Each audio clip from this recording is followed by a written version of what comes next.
Well, happy Monday morning. It is 0 degrees. There is no temperature this morning.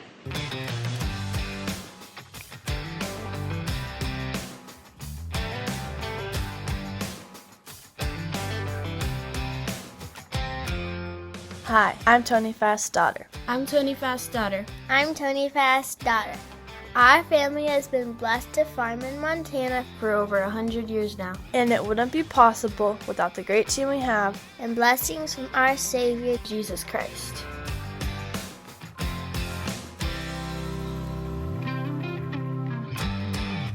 I think it's pretty legitimate though that at 0 there is no temperature, but definitely feels like there's a cold temperature out there.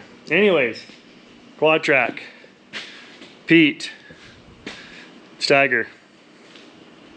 I think they still call that a stagger then. 9280. All in the shop. You saw the coolant leak underneath that one. And this one, we got one, maybe two bogey wheel seals to change that were a little bit wet. Actually, one of them is like really leaking, the other one's wet. So, unfortunately, they're on the inside of the track, so can't just do it all out in the open. But get that done. Transmission oil's changed, engine oil's changed.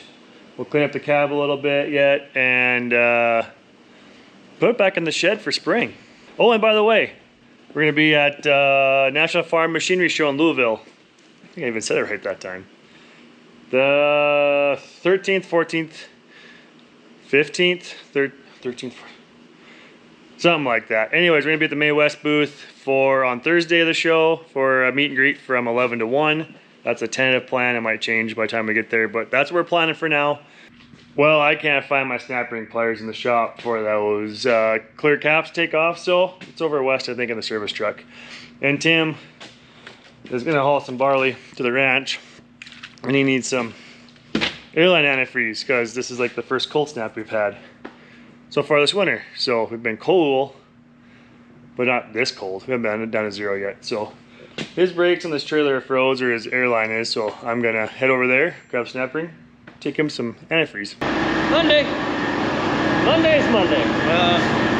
Only took about an hour and a half to get the truck started. Then I wasn't getting air. Well, I was getting air built in the truck, but it's not transferring to the trailer. The valve underneath the truck's froze up. So it's creeping air through. See if it maybe thawed itself out here. No. So it's building there, it's just super slow. So anyway, I think I can get enough air to get back to the farm because we don't have any air brake antifreeze over here. And at least get enough air to get out of this smoky shed. Little insulation on the winter wheat never hurts. That was a nice little bonus. Coming up on some super sub-zero. I think we're supposed to be a high of -16 on Saturday and a low of 27 below, something like that. So I would not call that balmy weather coming up, that's for sure. But we've been way too fortunate for too long. We knew this was coming at some point. It does every year.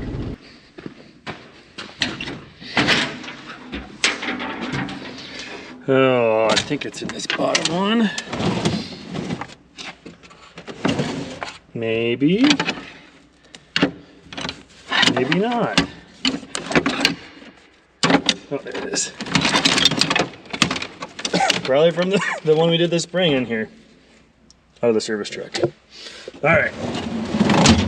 Well, while I was over there, I took a look at the grain bins, and none of them had any melted snow on them besides what the sun had melted off. Why would I be wondering about that, you're wondering? Well, if there was a hot bin with some hot canola in it, or hot wheat, or anything like that, that was high moisture or anything like that, it would be melting the snow off.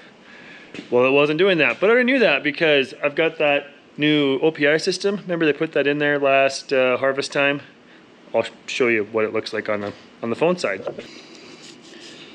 All right, so here is, I know it's probably gonna be a little blurry just because these cameras don't work great that way, but bin 2, which I think that one is empty. Let's go to bin 1. Bin 1, 12,000 bushel full of durum. You see the temperature of the grain. We ran the fans when it was freezing at night. And we've got the temperature all down around the freezing, so any bugs you would have killed. And the moisture, perfect, 14% moisture with cold wheat, that'll keep a long time. And then the humidity, you also can check that. There's all sorts of cool stuff on the app, or on their website here, as far as charts that show where our temperature has been for relative humidity. If we go back to temperature, you can see we're kind of starting to drop off here on all that. CO2 readings have been really consistent. There's some alerts on the website as well. Different things, the grain temperature in bin 10, which we have one sensor that's acting a little funny that we're going to get swapped out, but it says the temperature's changed by 7 degrees. But let's go look at bin 10 here and see what's going on there. This is a canola bin, and if we go back to table view, cold, plumb fine.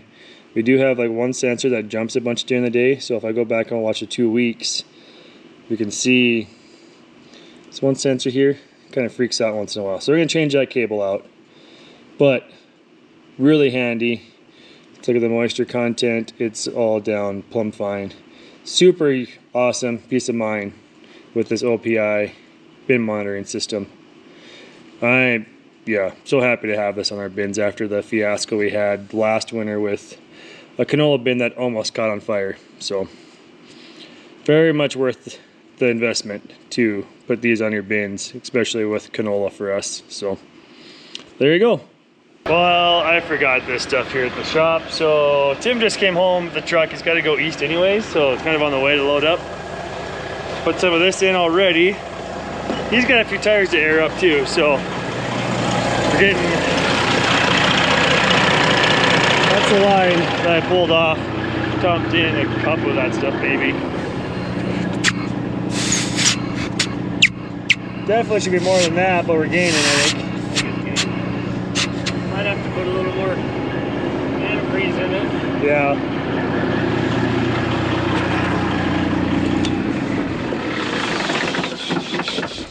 Grab my wrench again.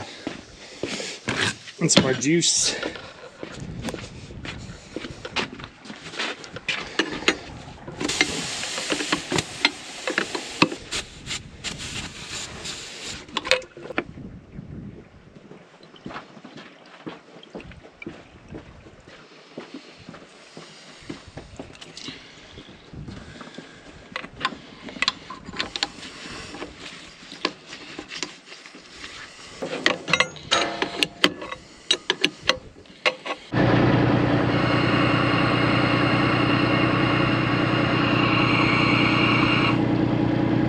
Pushing and pulling that red button and trying to get that valve working.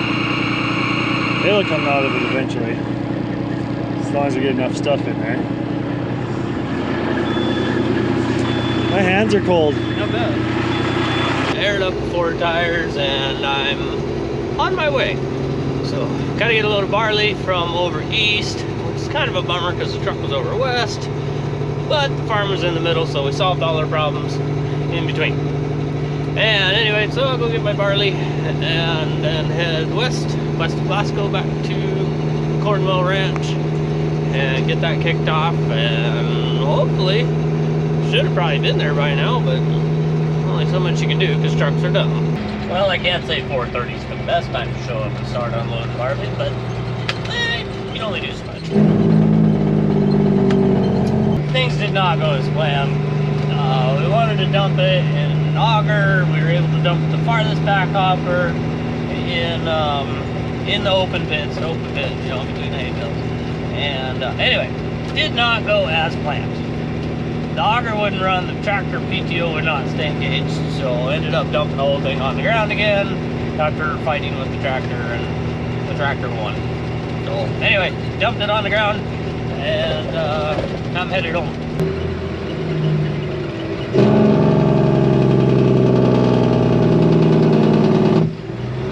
Well, the day got away from me, and ended up spending time fixing a couple low tires that had leaks, slow leaks. And then the rest of the tires only had 75 pounds of air in them, so of course, put 100 pounds of air in 8 tires takes a while. And phone calls about getting that air drill disc drill rebuild, talking to the ready guys about that. Yeah, just it's quitting time already. And I just really didn't get anything done. So tomorrow we'll turn to that quad. Just keep turning that till it starts leaking, till it starts relieving the pressure. We might need a wrench, I don't know. There you go. Looks like chocolate milk. So the quad tracks use hydraulic pressure. Whenever you hit the remotes, or maybe even using the steering, it tensions the belts tight. So now we got loose enough that we can take stuff apart. Well, that one, I know it had oil in it. You can see a little oil in it yet. But I see the winter wheat, and this one's about half full. So those are the two we're gonna work on. Get the snap rings pulled out, first step, and then we'll get going on disassembling so we can get them outside and wash them.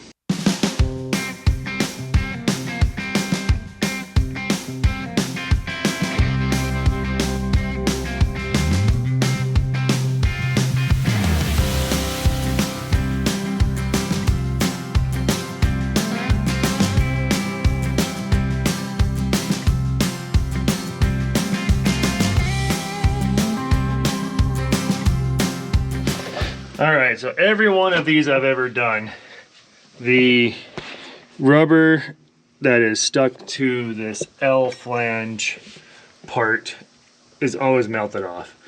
So I don't know if it's because we run the grain cart with this tractor a lot, and this is the seal surface, metal on metal, and they just get, the rubber part gets hot and they melt out, and then they separate like this. This is supposed to be down in there like that. So new style that we're gonna put on is like a truck seal that runs inside of itself and is not metal on metal that creates friction and gets hot. So I think this is a horrible design from the factory. And these kits from the Quad Seal are a lot better system. So, all right, we'll get these things cleaned up. And we got to get sleeves put on for the bearings or the seals to match up right. Go clean up everything, and then back together. Right? Hey, I'm just tool runner right now. That's nice. Did I say it right? Sure, I think so. I wasn't listening. So this is like the ultimate ice water challenge. It's just spraying water, trying not to get blasted and getting yourself soaked while it's ice cold out. Or so you turn to ice. Yeah. This is the dangerous side.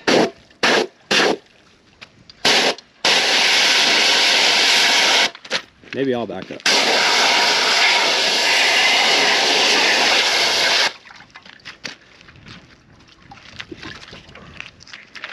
All right, it's too cold to video. I'm going.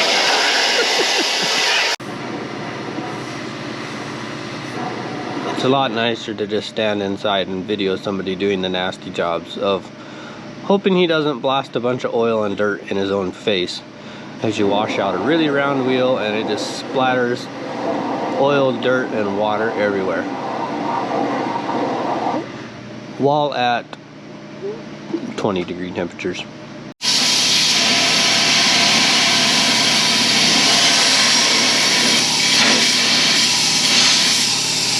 As you can see, my assistant is finishing cleaning out the wheels. Doing a good job.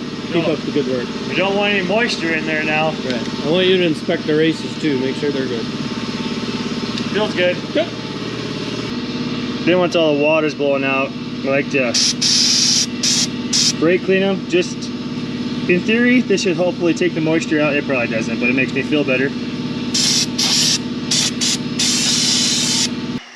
Well, now that my assistant ran off to make a phone call, Just cleaning up, getting the last of the junk out, and yeah. Who wants dirt in their bearing? 3-part kit. This is a race that goes on the hub spindle on the spindle, and this is going to go in here all the tools available from the Quad Seal that you need to do this. They machine all that. So drive the seal in first. This should fit on there just like that. And then just for barrier, it does go on hard, so it's not that it needs Loctite to hold it in place, but the Loctite is the seal to keep oil from leaking.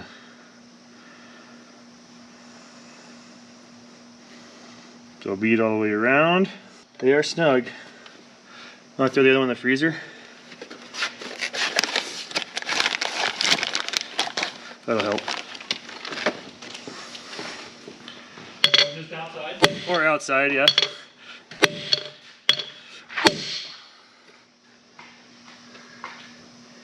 There we go. That one's all the way in. Now, don't forget the bearing, because I've done that once.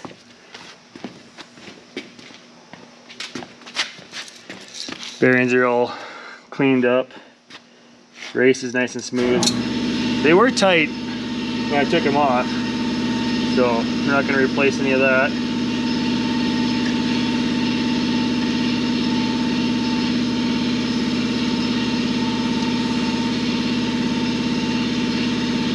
Put a little oil, motor oil in there. Now,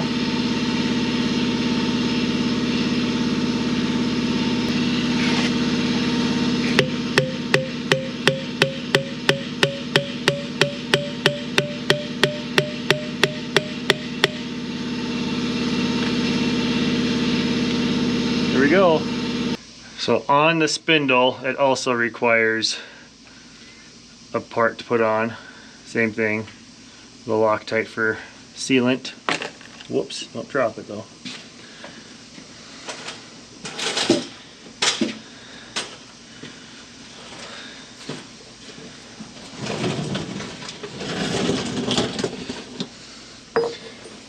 And then their driver, these parts have a taper, bearing taper.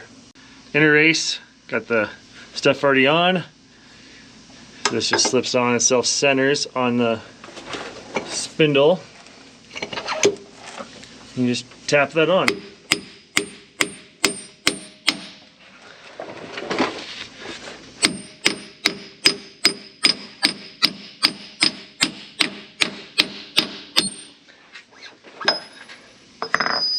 Wipe off our Loctite and we're ready to put the wheel back on. Little cheater stub shaft. Helps line up the bearings.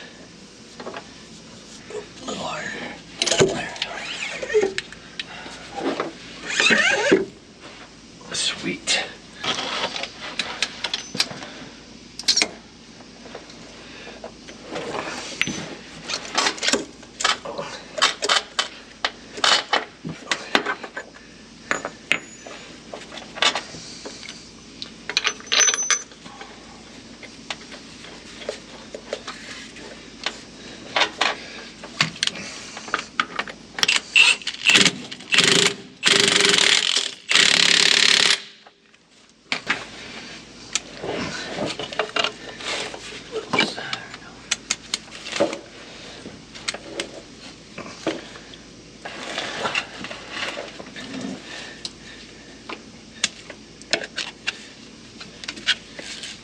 Hold on a second.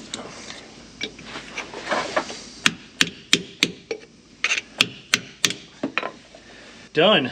Well, besides oil.